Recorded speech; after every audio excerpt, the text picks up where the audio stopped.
In this video, I'm going to show how I managed to make the actual dirt in these tiles magnetic, allowing us to add accessories, terrain, and even grass pretty much anywhere. Welcome to the archive. My name is Matt.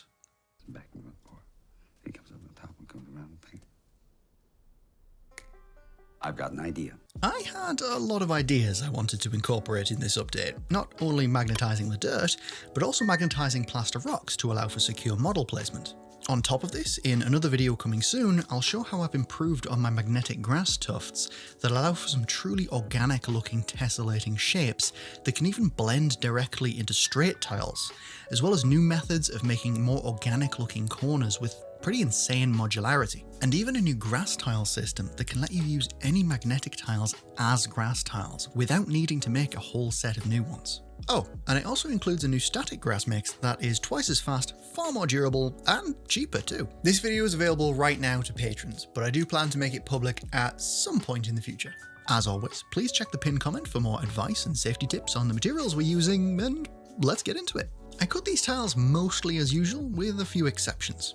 I took special care to keep them the exact same length, height and width when cutting, which is a lot easier if you just set up the hot wire once and clamp it in place, which also helps a lot if you knock it a bit. But I also then used a new method to make better use of those not quite half-inch offcuts from my 25mm foam. As we now have clip-ons for the sides of tiles, visuals here are less important for many types of tile, so I took advantage and glued two offcuts together with hot glue, trimming one to the right height with the thin strip being the new bottom of the tile. I then repeated the process until I needed a new offcut to trim, and finally used up all my foam. Another thing this technique makes easier is using 10mm foam for larger tiles. I decided on 9-inch tiles as a maximum for my dirt tiles here, mainly because I find my 12-inch grass tiles kind of frustrating to use due to their sheer size. They're far less Legoable. To cut a 9-inch 10mm tile, I trimmed it to just over 9 inches using a carpenter square for 90-degree corners, angling my cut inwards like I show in the beginner to pro video. This overhanging 90-degree line I then placed against the hot wire and trim, before measuring out the 9 inches and cutting with the bulk of the tile on the outside of the wire. This gets me a perfect 9 inches, but I don't like the weight that my old method of adding chipboard to thicken this adds, plus it takes ages. So instead I used some 10mm offcuts to make a roughly 3-inch piece, and then used that to trim down some spare 3-inch offcuts, measuring them out half an inch thick in total so that the offcuts can raise up the 9-inch 10mm piece. With that height established, I cut 5 squares per tile and hot glued them beneath, raising the 9-inch tile to match the others, and then added magnets as usual, though I needed to manually measure the middle magnets as the jig kinda won't work there. Cutting aside, to get the magnetic method to work here, we're going to need to indent the foam to make some room. Now that is perfectly doable by hand, but it does take a while. Using a vise on the other hand makes it 6 to 10 times faster, depending on how large an area you're stamping at once. This is doable both with a handcrafted or STL stamp. This one here is made from 1/16 of an inch thick chipboard, starting with a double stack of 2.5-inch square pieces, glued over the centre of a 3-inch square piece that acts as the far enough marker when stamping, and lines it up. From there you just need to cut 1/4 inch strips to 2 9/16 of an inch long and sharpen one side, strengthening it with super glue and glue it to each side overlapping the next in a circle like this. If you'd rather just print something out though, all patrons get access to these STL files, which allow you to stamp a 3-inch or 1.5-inch piece, and another one that lets you do 4 quarter-size tiles at once or 2 half-size tiles at the same time. For larger pieces, you can indent the areas 1 3-inch section at a time, and manually indent any gaps in between those as needed. So quick warning here, if like me, you bought a cheap vise on Amazon. They do seem to have a less than sturdy screw groove, and mine wore out near the start of this project. Now, it was so cheap that you could count it a bit like a disposable knife blade and just use them up in projects as you go. However, since then, I've bought a new, larger vise which I managed to get on sale. This one actually seems to have this little piece here purchasable separately from the manufacturer for cheaper than the cheap vise, so even if it was to wear out, it would be cheaper to replace. The larger vise is also very helpful here as it allows you to stamp a full 3-inch tile in one go, rather than having to stamp one side at a time, which I had to do with the cheaper vise. It's still faster, just not as much. If If you did want to minimise wear on a vise, I'd recommend using less pressure where possible, such as by using the 4-piece quarters tile stamp even for full 3-inch pieces and then manually squashing down the gaps quickly. Now the tiles are indented, we can cut in the edges angled for more magnetism at the sides, which also helps them be less obviously visible later. And then do a layer of thick Mod Podge over the whole tile for strength. I didn't add any paint here, strength is more important. That said, after this I did do a 1-to-1 mix of raw umber, yellow ochre and a light tan/parchment colour to get a rough approximation of the final dirt colour, and added it around the edges, just at the top where it might be visible. I've also decided to give a bit of a Christmas gift to you all, to thank you all for being patient and for all the wonderful comments that I got on my most recent update video. I've made this wall stamp STL available for free to everyone in November and December. I'm also adding in 3 full throwback packs to November and December for all patrons, on top of the welcome pack, bonus videos, guides, and of course the actual STL release for this month, which at time of recording is still a work in progress, but you'll get that too. Hopefully that's a nice little thank you for everyone. You guys showing up is why I can still take the time to work on these videos, so I'm incredibly grateful for that. Before we move on to the dirt, there's another magnetic feature that I wanted to add into these dirt tiles which I didn't do last time: plaster rocks. Getting these magnetic, interestingly enough, isn't too hard. You just add iron powder to be exact, into the plaster mix in a 4-to-1 plaster to iron ratio. What is harder is getting it to look good with leopard spot painting, because the iron will rust. I got around this by spraying the tile with water first, as usual to avoid bubbles, and initially coating the rock moulds with a thin layer of pure plaster, aiming for about 1 to 2 millimeters thick at most if possible. The key here is not letting plaster settle too thickly in the recesses of the mould, because those will be the raised areas that actually kind of need the most magnetism. I found the best way to do this was to make sure that the initial plaster was thin enough to flow smoothly without being watery, and go slowly, mixing a small amount at a time so I'm not worried about lots of plaster curing. This let me pour a thin layer, tilt the mould to get it to run out of recesses and all over edges, and then have excess tilt into a neighbouring rock, ideally one that you want to use, and cover a small area of that. From here, the first piece should be drying. You can now mix up some more plaster, finish up the overrun rock, or start a new one, and then use any leftover thickening plaster to smear thinly over any exposed mould in the first rock, which should now be solid to the touch. I like to keep a few exposed areas of mould in places where it raises up to get that iron ore look bleeding through in the recesses of the actual plaster rock. Back to the mould. Once this starts to dry, then you can add 1-to-1 iron to plaster mix. So as much iron as plaster by volume, not by weight. Add water until it becomes sludgy and malleable, and coat that about 3 millimeters or 1/8 of an inch thick across the back of the now solid pure plaster. And then in turn, once that dries, add more pure plaster on top to finish the job for strength. I like this layer to be sludgy thick plaster, both for strength and to make it easier to keep the underside slightly hollow, so it'll be easier to sand it down to sit flat. Speaking of strength, this method does compromise it slightly, and added to the impact of adding magnets to them repeatedly, I'd recommend using a stronger plaster like the one I'll be linking in the equipment list. It also makes removing rocks from moulds a lot easier because they, break less. But that's how I magnetize the plaster rocks. Obviously this is optional, but even for the small ones I find this interesting, as it means you can show a wily rogue balancing on a small rock deftly to aid allies where no other gap is open, and is super useful for the large plaster rocks that combat and even climbing might happen on. I added these larger plaster rocks to some of the larger tiles, just to add some variety to this sort of area. You could say that the rocks are more uneven ground, or that the rocks are actually quite level but the dirt is wet and difficult to move in. Both options give you some interesting positioning for combat encounters, especially if you use homebrew rules like giving disadvantage to resist shoves or spells like Gust of Wind while in difficult terrain. Finally, painting these was done using leopard spotting as in the original Grasslands video. However, I updated my use of the method this time to use ink rather than mini paint or craft paint. I found that both had an issue of being either too thick and leaving obvious paint marks, or being too thin and then requiring multiple coats, which dulls the effect and again creates paint marks. Instead, this time I used thinned down carbon black acrylic ink, which when combined with the dirt dusted over the top ends up a nice natural looking grey, despite being a bit colder toned without the weathering. Colour-wise, the iron actually creates yellow and orange areas on the rock, more so the thinner you leave the starting layer, which can save us a painting step, though if you're not using the iron, I do a random dabbing pass with thinned 1:1 burnt umber to carbon black ink, much like the original method to create that tan-tinted undercolouring. All these inks I thinned down at about 4:1 with water, about the bottom half of one of these little palette dimples per drop of ink. When you're applying, leaving a little bit pooling in the recesses like a wash is okay, but you want to try and avoid it pooling on raised flat areas or in deeper pools where it'll dry a more solid black. When dry, this will look lighter than when first applied. You might want to add another thin layer if it ends up super bright like this. I much prefer building up thin layers like this because it gives you more granular control over your results rather than just mixing it up and hoping for the best.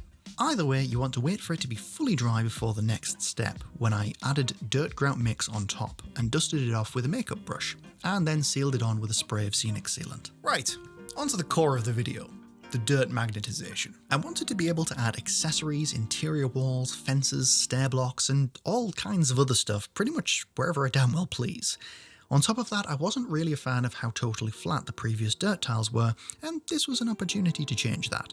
To achieve this, I further updated my dirt grout mud mix to include iron powder, in a ratio of 1:1 with the dirt grout mix, before adding PVA glue or Mod Podge as usual.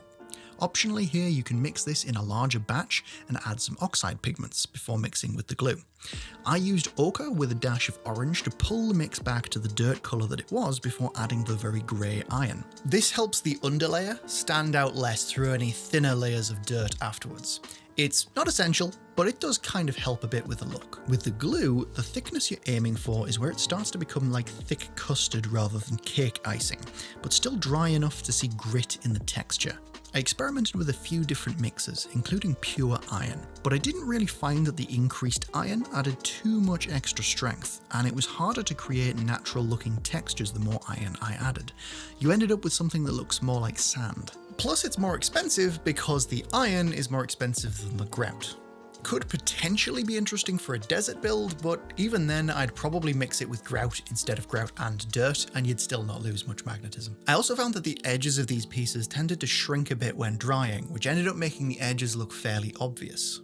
After much experimentation, I found that the best way to deal with this was to add a smear of magnetic dirt along the edges, sloping down to the middle and letting that dry as a first layer. This minimised that shrinking effect in the corners where it's noticeable. Something else you can do to save time here is use pure grout with the iron for this underlayer. It saves using dirt grout mix, which in turn takes time to make, and this thin layer will be hidden anyway, so it doesn't really matter. When you do start your top layer, I'd recommend dumping however much you estimated you need for the tile into the middle, and then spread it out from there. You want to smear it on to cover all the tile, and then scrape the edge as level as you can, tilting the tool that you're using forwards as you scrape, which avoids any more dirt getting pulled away from the tile as you scrape than you actually want, which pushes the mix into the tile as you go, and makes sure that it all stays stuck to the tile, and you only remove as much as you actually intend to. After leveling the corners, you can do a leveling run across the middle, and dump any leftovers back into your pot to mix into the next batch. I also wiped down the edges of the tile here with a finger, to make sure they're all flat and sharp. To mix it up here, I used a plastic cup that I cut the top off with scissors. You could actually use the same cup for the whole project, because when it dries, it'll kind of just peel off. Once that flat layer was in place, I added light undulation using some scrunched up paper towel, switching to a fresh part of the towel whenever the mud started sticking to the paper towel too much.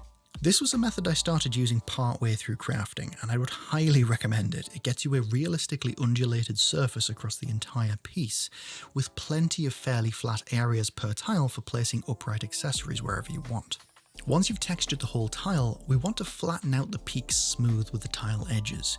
We can use a flat piece of paper towel here to lay out, quickly tap over with your hand, and then peel off.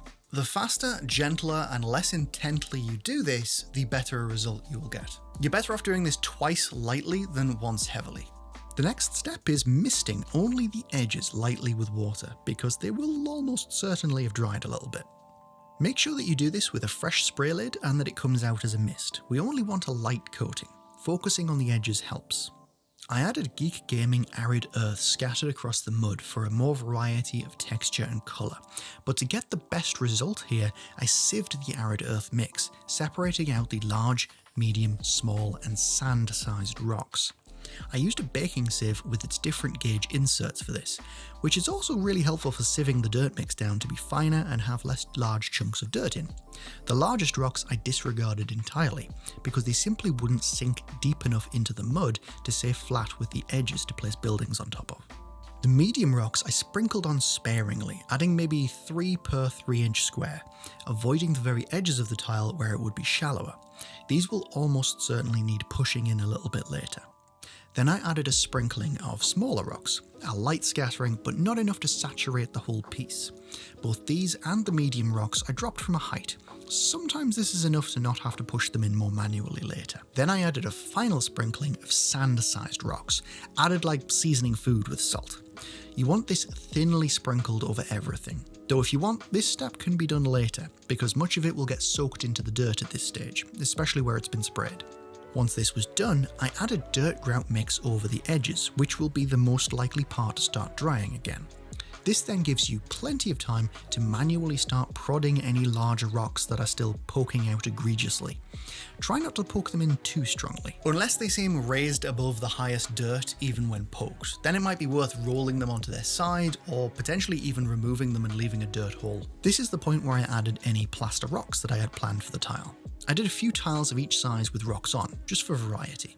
Once placed, I pushed these in to cover up the edges, using paper towel to blend in the mud to the edges and avoid the oozing look that you get as you press down. You can add the arid earth around the dirt here, but you won't get the opportunity to seal it in with superglue before you need to add dirt, which you'll need to tip off later, and it then ruins the whole effect, as the rocks sitting on top fall away like so much wasted effort. What you can do to avoid this is just add some arid earth around the edges, starting with the larger pieces and then using finer pieces, so the large bits will grip the mud and the smaller pieces will fill gaps, sinking them all into the mud where possible. And then just tip any off that aren't gripped by the mud. I generally avoid using the thin sand part of arid earth here where possible, because we won't be able to seal these in with superglue as it'll soak into the grout and look awful, so sinking them into the mud is crucial. And the sand frustratingly interferes with that. It takes away the mud's stick.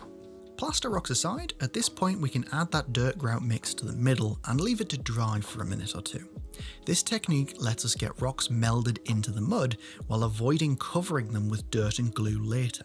After a few minutes, I tipped and tapped most of the dirt off to check everything is no higher than the edges of the tile. If any dirt is a little too high at this point, we can give it a little tap and a little poke back down to where we want it to be while it's still wet. Once I did that, I added the dirt back on and left it to dry, which makes sure there's always enough dirt on top to soak into the mud mix as it absorbs over time. Once it was fully dry, I tipped it off again and dusted the surface with a gentle, large makeup brush. This removes the dirt colour from all the little rocks and adds a ton of variety to each tile. Now it's the time to check if a tile will sit flat on top. If not, it's usually a small rock that isn't too deeply embedded, which means it can usually be snapped off and the hole filled up with a little dirt grout mix if needs be before sealing. Also at this stage, you can see how much of the small and sandy arid earth mix is still showing. If you'd like more, just sprinkle a little bit on and sprinkle over some more of that dirt grout mix in a very fine layer. Not enough to cover the arid earth, just enough to blend the sand into the rest of the dirt. Totally optional. I also added just a little bit more dirt here in any cracks that I wanted to seal up. If you didn't get dirt on the edges before it started to dry, you can also strategically add dirt here to seal it in.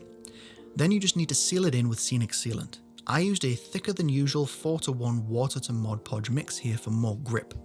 This will darken the dirt down, but I've pretty much just accepted that at this point. Dirt is quite often wet after all, especially where I live. The order of crafting here is important. Doing things in the wrong order can mean that either your rocks will get sealed in dirt, or you will have difficulties making the dirt even.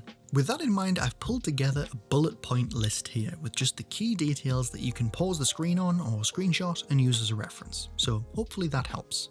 These tiles are now magnetic as standard for accessories and can even have more holes melted beneath them as required to place things you want to be a bit more secure, whether that's a tree, column or tower. That said, I would recommend smearing some hot glue under there just to strengthen the grout layer so it doesn't get damaged. What's cool is that trees are actually pretty stable even without this, so as long as you're not doing a super tall one, you can place them pretty much anywhere. Finally, you can use these same techniques for the corner tiles shown in the grasslands video. The concave corners for the bottom of the mountain blocks are really simple. The method is pretty much identical to the one shown originally, just with indenting and magnetic mud. With the top corners and the side clip-ons, I changed that design a little. I talk a lot about why I did this in the update video linked in the post of this video on Patreon. But basically the idea is that dirt crumbles at the edge from top to bottom, rather than bottom to top like grass, where the grass holds the top mud together, or rock, where the rock is strong enough to overhang. This is fine for these corner pieces, but the clip-ons overhang, so I included a rocky shelf in the clip-ons themselves to explain the otherwise hovering dirt, and changed the corner tiles to match. Doing this is pretty straightforward. After marking out floor tile magnet placement with a jig or ruler, I took a 1/2 inch column, 3 to 6 inches long depending on how big a clip-on you're looking to make, and cut the bottom half like a mountain block cliff edge, with a wobbly shape smoothing back to the tile at the edge. Cutting chunks off this and texturing as normal, before carefully slicing halfway through downwards, and slicing almost to the back edge, being careful not to go too far and cut only enough to snap away that foam chunk. At this point, you can refine that wobbly shape to be smoother at the edges or less square anywhere that you're not happy with, which for me on this piece I decided to actually record was quite a lot of places. The other ones came out great first time, I'd swear. At this point I trimmed the edges to be sharp and painted the whole thing carefully in Mod Podge, going over it with brown paint above and painting the bottom shelf exactly like mountain blocks. Then finally adding in the magnets now, which will poke through the foam, but that's fine, dirt will seal it in. Once all dry, I added dirt mostly like I did to the other tiles, but this time dabbing the dirt with a tool to create stronger, deeper textures. I found paper towel here didn't work very well. I also found that the clip-ons were easier to hold by the edges and bottom, as part of the bottom is flat and unpainted, so I didn't need to worry about smearing brown grout dirt over the mountain block bit. The top corner tiles are exactly the same, just cut from a corner shape as shown in the grasslands. These are easier to hold if you pierce one edge with a tool and then use that as a handle, steadying it with fingers from beneath. This dirt corner uses the same tool dabbing method as the edge clip-on at the edge, but further in you can use the paper towel method. And the bottom corner tiles are even easier, just like the main tiles with paper towel dabbing in a different shape. But that's pretty much it. Magnetic dirt that allows you to add accessories, grass, trees or stair blocks wherever you want. And like I mentioned, I have another video showing off a brand new system for organic magnetic grass shapes, both for tile edges as well as full large areas of chaotic grass. If you just can't wait, you can find this right now as a patron of the channel, but it will be released publicly at a later date, and will line up well with the video after, which is going to expand on this system even further. Please subscribe, like and comment, and if you haven't seen them yet, you might want to check out my city or sewer tile videos at the left here. But until next time, I'll be in the archive.